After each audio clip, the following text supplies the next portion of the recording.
নমস্কাৰ মৰমৰ ছাত্ৰ ছাত্ৰীসকল, আজি মই তোমালোকলৈ কেইটিমান কুইজ আগবঢ়াইছোঁ। পৰৱৰ্তী কুইজৰ বাবে তোমালোকে চেনেলটো ছাবস্ক্ৰাইব কৰি ল'বা। কুইজ শব্দটোৰ অৰ্থ কি? কি বা কোন? পৃথিৱীৰ প্ৰাচীনতম গ্ৰন্থখন কি? বেদ। জ্ঞানপীঠ বঁটা লাভ কৰা প্ৰথম অসমীয়া সাহিত্যিকগৰাকী কোন? Doctor Birendra Kumar Bhattacharya. Twinkle twinkle little star কবিতাটো কোনে অসমীয়ালৈ অনুবাদ কৰিছিল? যতীন্দ্ৰনাথ দুৱৰা। অসম ৰত্ন উপাধি লাভ কৰা প্ৰথম অসমীয়া ব্যক্তিগৰাকী কোন? ডক্টৰ ভূপেন হাজৰিকা। ভাৰত ৰত্ন পোৱা প্ৰথম অসমীয়া ব্যক্তিগৰাকী কোন? লোকপ্ৰিয় গোপীনাথ বৰদলৈ। প্ৰথম অসমীয়া বাতৰি কাকতখন কি? অৰুণোদয়। প্ৰথম অসমীয়া দৈনিক বাতৰি কাকতখনৰ নাম কি? দৈনিক বাতৰি।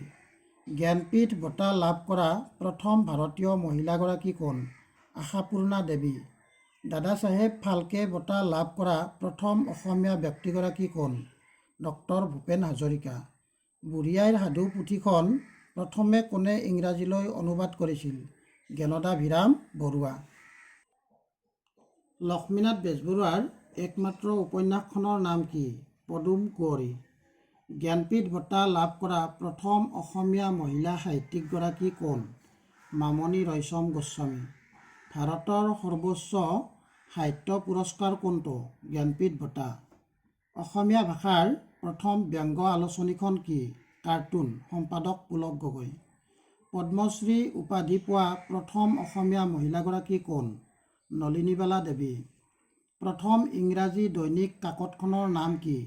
আছাম ট্ৰিবিউন। সম্পাদক লক্ষ্মীনাথ ফুকন। অসমৰ প্ৰথম শিশু আলোচনীখনৰ নাম কি? ল'ৰা বন্ধু। সম্পাদক কৰুণাভিৰাম বৰুৱা। আটাইতকৈ পুৰণি বেদখনৰ নাম কি? ঋগ্বেদ। প্ৰথম অসমীয়া ICS কোন? আনন্দৰাম বৰুৱা। ইংৰাজীত সৰ্বাধিক ব্যৱহাৰ হোৱা আখৰটো কি? ই। প্ৰথম অসমীয়া নাট্যকাৰ কোন? মহাপুৰুষ শ্ৰীমন্ত শংকৰদেৱ। বিশ্বৰ ক্ষুদ্ৰতম নদী দ্বীপটো কি? উমানন্দ। প্ৰথম অসমীয়া বোলছবিখনৰ নাম কি? জয়মতী। ধন্যবাদ।